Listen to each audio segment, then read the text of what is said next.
Check out the 24-inch pythons, dude. More like 2 inches. It's 2 inches.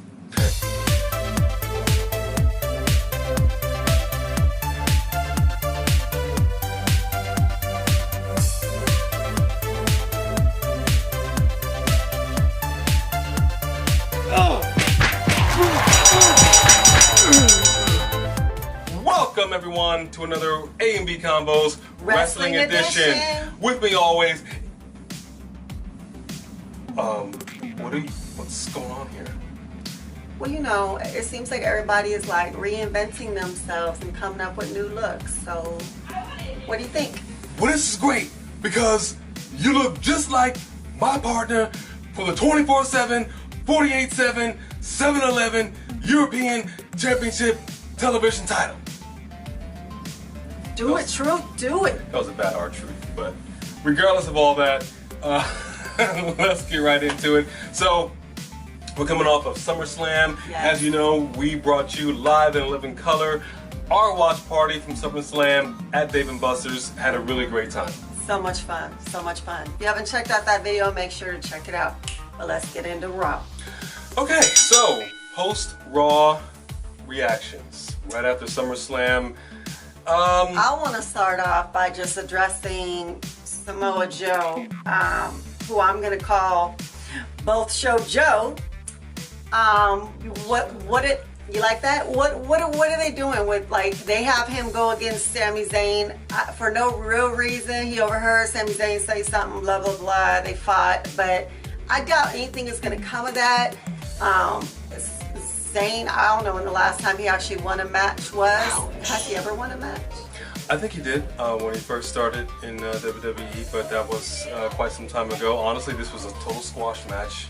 I don't know what the point was, and so that happened, and then we can move on to what we're very excited about. Dun, dun, dun, dun, dun, dun, dun. All hail King A!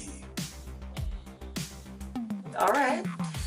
Return of King of the Ring. King of the Ring coming back. Ladies and gentlemen, I am really excited about this. This is something that goes back some years in WWE. We've had a lot of really, really exciting King of the Ring tournaments. It is about doggone time. I can't wait to see this. Yeah, I mean, King Booker was, to me, the most exciting king that we had, and I mean... All hail King Booker! He just was so great with his little pinky. I just thought it was great. Definitely. So it'll be exciting to see who they have come and Definitely. what they do with the role. So we also had Miz versus Ziggler, which was originally supposed to happen at SummerSlam, and instead you had, you know, Goldberg come and spear Ziggler like 3 times and do like 4 moves, and then it was all done. And so they fought. Miz beat him, of course. Dolph Ziggler, I guess his thing now, his shtick is getting beat down.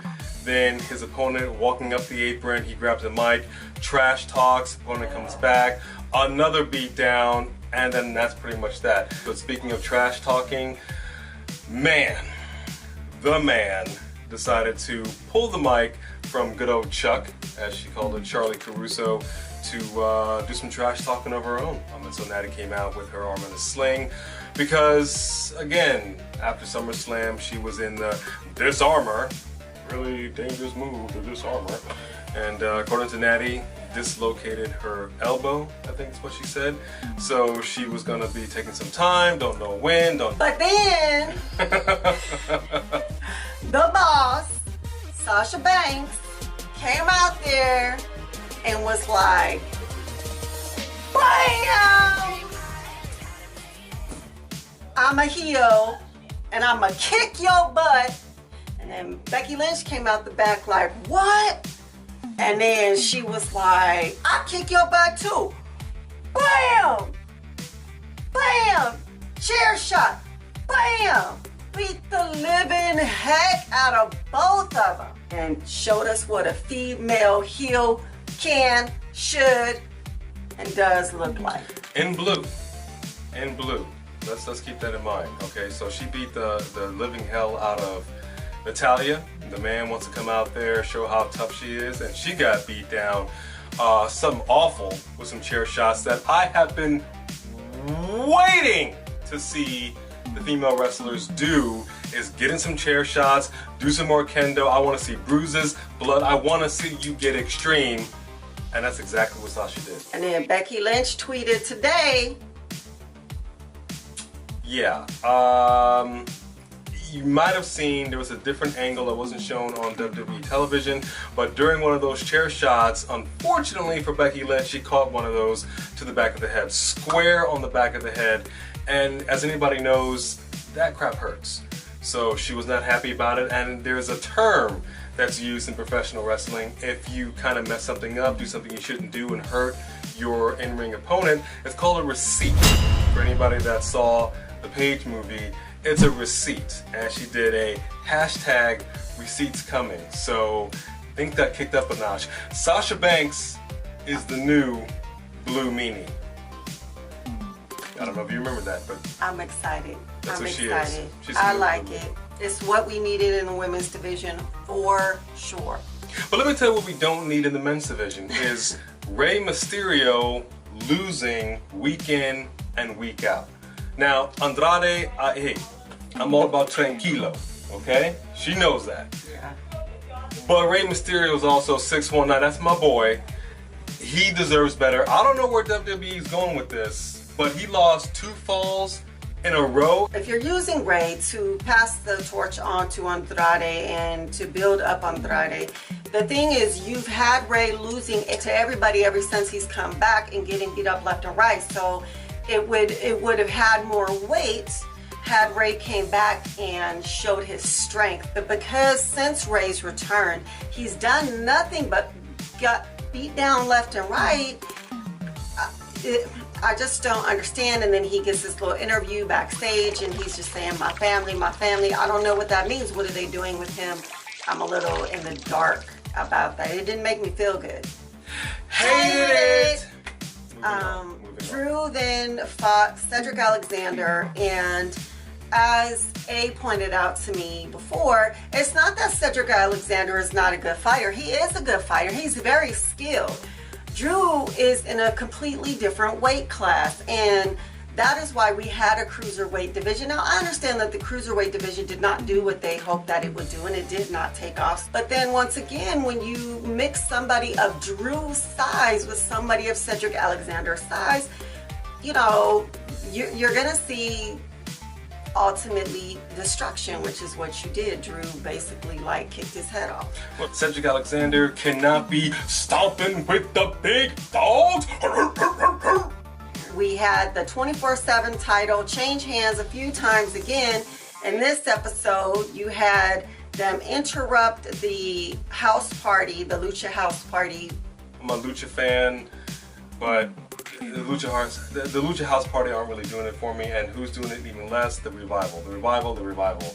It's just, it's a nightmare. You know, Truth ends up with the gold again, and of course that's where we want it to be because he is such an awesome 24/7 champion. But then backstage, Elias comes in with the guitar, and now Elias is our 24/7 champion for the 3rd time. Then the Viking Raiders have been interesting. And so, of course, they came out, threw around some twiggy children, and... Yeah, I don't understand this.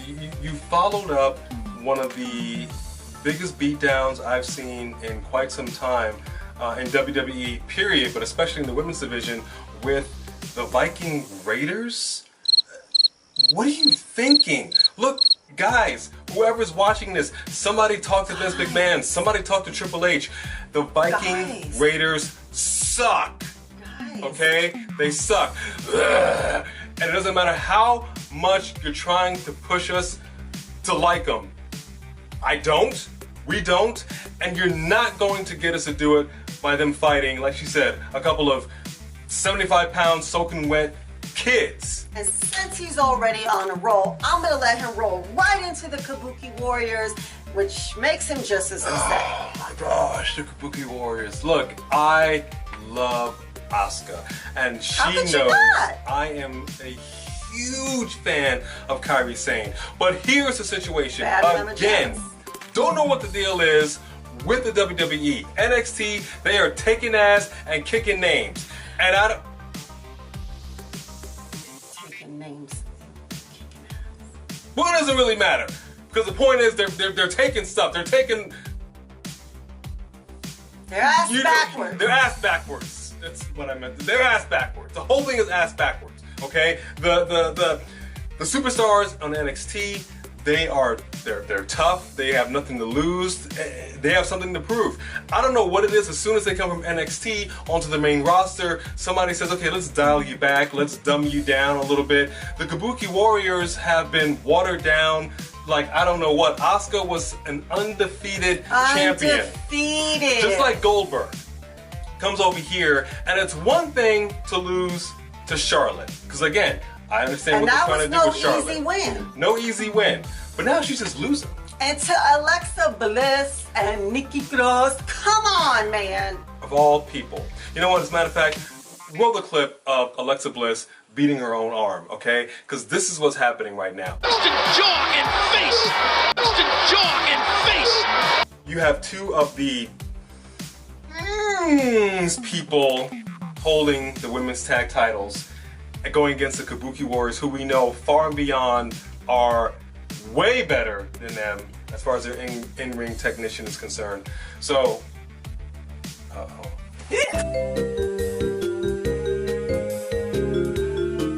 let these people fly. You can see what they can do in NXT, which is why you bring them on to the main roster. Don't dial them back, but don't make us believe that they're tough like the Viking Raiders by acting tough and then beating up nobodies. Okay, we know what you can do. Just do it.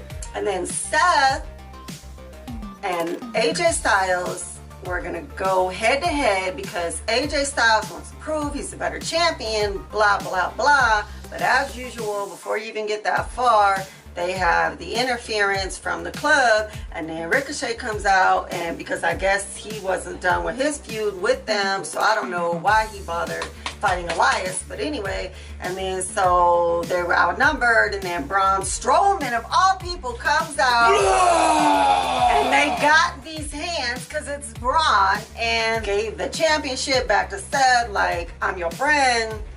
Yeah, I didn't really love that. I interesting. kind of understood it because it was a show of respect for the fact that he did slay the beast, something that Braun has been trying to do for a while.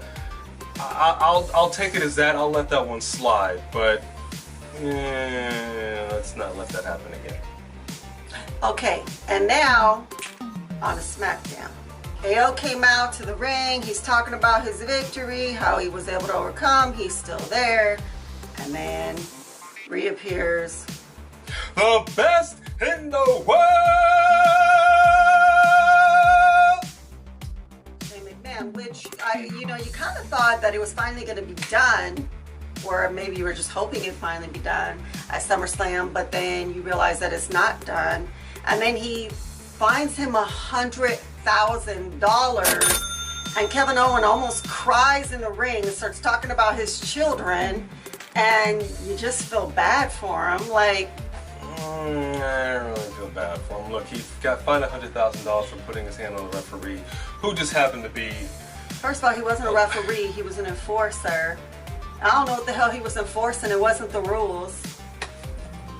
Respect the referee, respect. He wasn't a referee, he was a special enforcer enforcing Shane McMahon's bullshit.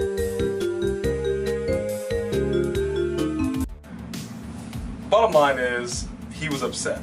He was already upset, going on a whole diatribe for about 10 minutes. Shane McMahon came out and interrupted him, and then he went backstage to have a few more words with Shane, and Shane just wasn't having it. He pretty much shut that down.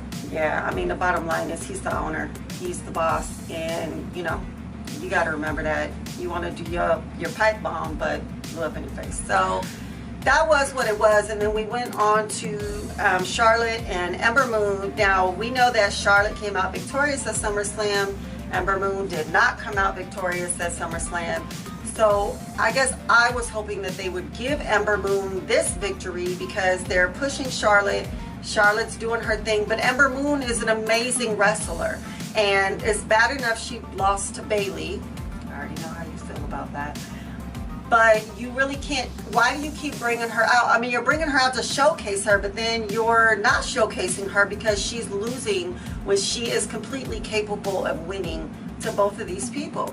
Oh, for sure. Ember Moon is, I think, far and beyond a much better in-ring technician than Charlotte. Not to say that Charlotte is bad, don't get me wrong. No, she has her Charlotte's not wheelhouse. But the fact of the matter is, you have this momentum that was being built by Ember Moon. You lose by, I don't know, somebody like Bailey. Yeah. But then you lose to Charlotte. So her momentum is kind of, and Charlotte, clearly WWE's got some big plans for her. So we got to see where they go with that. Then Daniel comes out with Rowan to whine about their innocence, and then he is, you know, doing, like you said, like him and Samoa Joe are both whining about, people think that I would do such a thing, and you know, they're going on about that. So they're saying that Murphy lied, and then Murphy ends up having a match with Reigns because Reigns beat the hell out of him last week, and so they have a match, and they actually have a pretty decent match. You know, we actually just assumed that Reigns was really going to kind of run through him because I've never really seen anything from Buddy Murphy. He held his own for a little bit, and you know, it was actually a nice match. But then ultimately, backstage, Murphy got his ass handed to him again from Rowan and Daniel Bryan because Yeah, that was hilarious. he didn't want to tell the truth. Why don't you just tell the truth? Yeah, he didn't want to. Just was funny, and they just couldn't hold their laughter. That was probably the best part about that whole little bit. I could watch that all day. So thank you for the laugh, guys. Almost as funny as the 24/7, 48/7. No, that was absolutely good. So then Samoa both showed Joe came out and took on KO.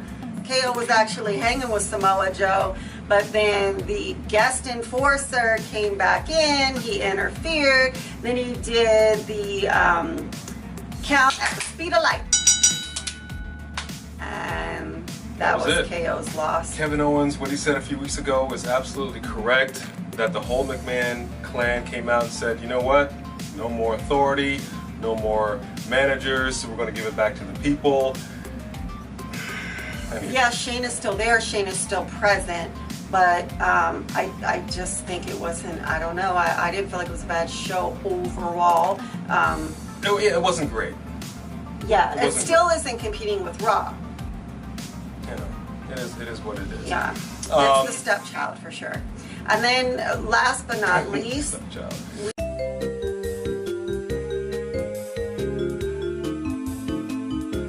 Splash.